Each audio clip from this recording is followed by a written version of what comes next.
And that kind of leads me on to my next point, which is just looking at, you and I are talking about this from our own personal experience of working in this area. We know there are massive savings to be made. How do you think the market can become more aware of that? And obviously things like case studies and stuff like that. We've got some cool case studies coming out at the moment. I'm sure there were some great ones at ProcureCon. How do you think the market needs to be educated? Because you've got to reach the right people within these organizations as well.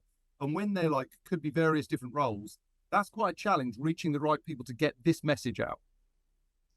Yeah, I think that's a very complex question, and we could probably do an entire podcast just on that question. But one of the things that comes to mind is that I think there's a lot of focus in the market on what tools, right? But I don't think the tool manufacturers have spent as much time on, all right, the tools are great. You need that because, face it, and pro tip I'll throw out here right now is the number one thing is make friends with whoever controls identity management in an organization, and then see if you can sell them on using the contingent labor program's tools for identity management at some point, even if it's just headcount tracking, right?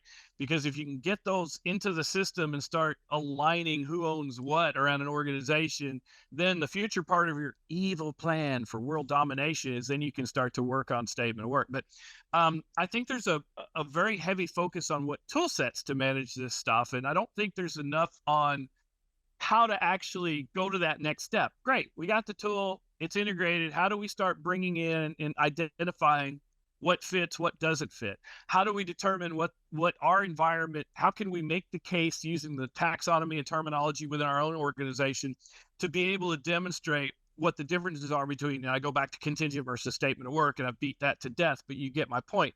Being able to start putting those pieces in place, I think will help tremendously with laying that foundation and then getting the right people involved, right?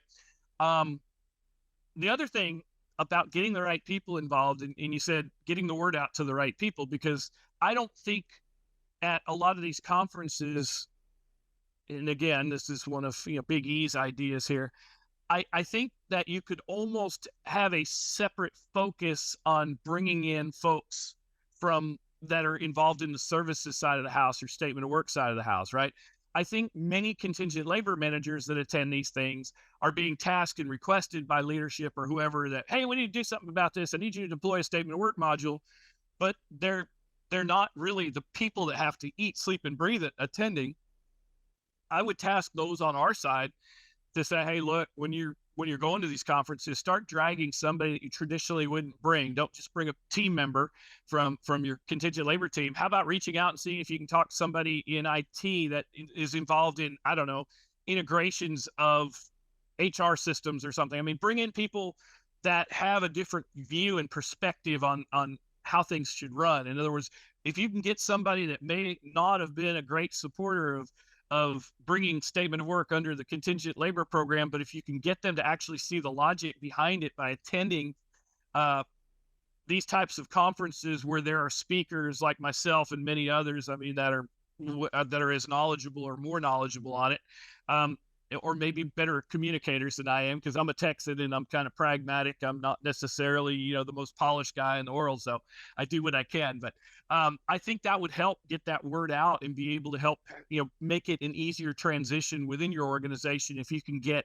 people from different organizational silos, because face it, everybody talks about, yes, we're not siloed. We have a centralized this and that. And the fact is, yeah, you do, but there's still silos out there in the business. It's just not quite as pervasive. If you can get somebody like that on board to help you and see the value, one of the things that, and this is just another pro tip I'll throw out there, I mentioned it earlier, but the automation, right? If you can get buy-in from people leaders and you have the processes in place and the approval side of the house, right? That you've eased it up to make it palatable for them to utilize this new paradigm shift in an organization to use a statement of work module under the contingent labor program for external services statement of work. I think you can get them to be interested in it if you make it attractive, because of the fact that many of the times that when they're doing these statements of work and POs, again, I go back to how much work are they having to do to maintain that? They're having to chase invoices. They're having to submit invoices. Whereas if you could automate that by utilizing all of the integrations you have placed in your contingent labor program for billing and things like that, that means all they got to do is go on their phone and approve, hey, I just need to say yes to these hours or this billing, right? It's so much easier. And oh, by the way, that invoice didn't get paid. My supplier's carping. Okay, well, then I'll throw that back on the program team with contingent labor and they'll hunt it down with accounts payable, right? So it's so much easier for them. The key is you have to make the environment conducive for them to make that transition. That helps a lot. So that's another pro tip I'll give you on that is make it simple for them and then utilize the fact that, hey, we can make your life easier if you'll play ball with us on this and start small, right? I'm a big bang guy on a lot of things, but when it comes to statement of work, I believe you need to have a big enough population to test it and make sure everything works the way it should. And then you can start expanding. But I just think you also have to have reasonable expectations of what fits the statement of work module for a program.